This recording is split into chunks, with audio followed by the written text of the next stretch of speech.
My dear colleagues, friends, and the ISO family, I am truly honored to be one of the two candidates presented for election as the next ISO president during the upcoming meeting in Beijing, which you may have seen from the ISO General Assembly documentation. Since I come from within the industry but have not been associated with you on a day-to-day basis, I would like to share my experience, perspectives, and vision to complement my personal profile in the annex to the General Assembly Agenda number 16 of 2016. Dear friends, I come to you with a long illustrative record from both the private sector and the public service spanning 4 decades, where I led diverse teams to drive visionary transformation. During this period, I have had the privilege of leading and managing large companies in the energy, chemical, and food sectors. A notable example is the Kenya Electricity Generating Company, KENGEN, which is East Africa's largest and most respectable energy company. During my 10-year leadership at KENGEN, I established it as the first public company to be certified to ISO 9001 in 2004 and ISO 14001 in 2009. The second is Abcon Group Limited, a company I founded that later acquired Procter & Allen Limited. It is the biggest nutritious foods manufacturer in East Africa and is both ISO 9001 and ISO 22005 Food Safety Management System certified.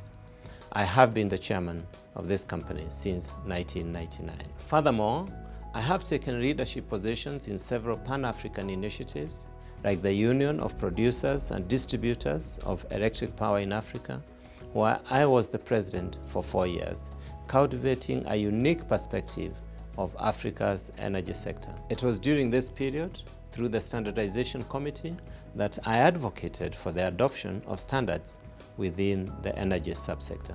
This is enhanced by my wealth of corporate governance experience, having sat and chaired in many boards in East African region. During this journey, including my recent experiences in other sectors, I developed a cross-sectional understanding of technical issues, standards, and regulations.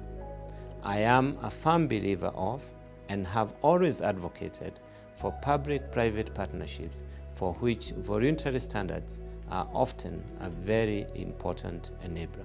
The international exposure and contacts gained during this time is vast and varied, and I will use them to the advantage and benefit of the ISO family. I have always respected the importance of ISO as a truly international organization to drive economic growth and the development of nations. I am also a firm believer in the contribution and value of standards for trade and our environment and social progress. As such, I remain excited about the many prospects ahead and the contribution I would make towards these goals. As I offer my candidature, I pledge to champion the vision of ISO standards used everywhere, which is the theme of the ISO Strategic Plan 2016 to 2020. As President, my focus would include promoting the use of standards by engaging as many businesses, especially those of micro, small, and medium size, in the development and use of standards. Contributing to the understanding that standards are not only useful in streamlining operations, but can be strategic instruments to support every aspect of a company's business development. To be your ambassador so that standards and standardization are recognized as formidable instruments to support the achievement of sustainable development goals. Let me affirm that I am committed to the position that the ISO president must have a global perspective and consider all world regions on an equal basis.